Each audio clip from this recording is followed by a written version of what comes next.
Hi, Deb Rankin. That's me. I would love to learn about you and your experience with the VFW Auxiliary, and especially Department of Arizona, and your specific auxiliary, 9399. That's right. This is my home auxiliary. I've been a member here for probably 40 years. Became a member to support my husband, who's a Korean War veteran, who has gained his angel wings now. Originally told by the auxiliary treasurer, oh, just become a trustee. All you have to do is meet with me once a month. Since then, I've been auxiliary president twice, carried every position in the auxiliary. Right now, I'm the secretary, right? I think I am. I don't know what I am now. I'm past district president for District 10 twice. I'm the district secretary treasurer now.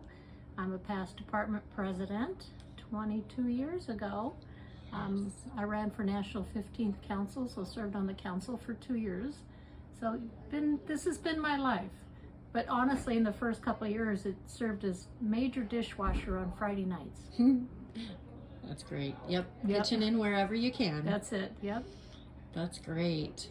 So what has been one of the most fun experiences you've had while you were part of the auxiliary?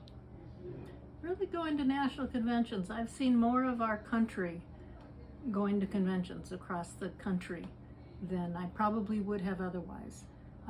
Unfortunately, they're always in major cities, so I don't get to see the small towns. I've thought about renting a U-Haul and just driving across the country just to see what I've missed.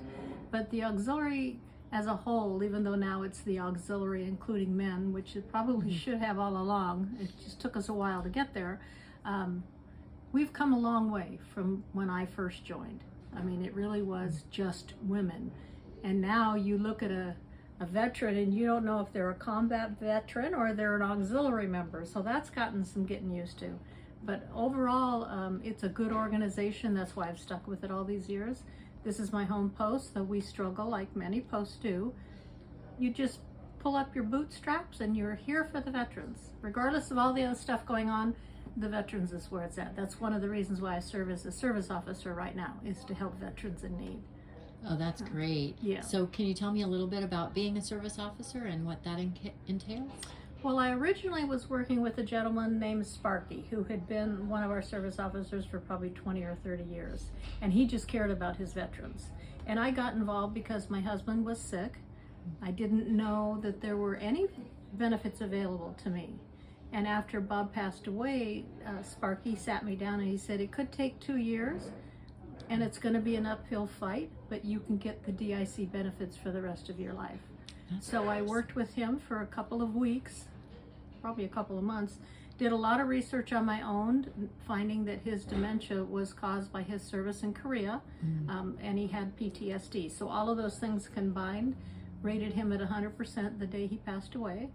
And I faxed our paperwork in on the 23rd of December and got the first deposit on the 31st of December. Oh, and that's great. Unheard of for most widows. Right. But I've been fortunate to knock on wood and help several of the women and the men that come in here to get to their 100%.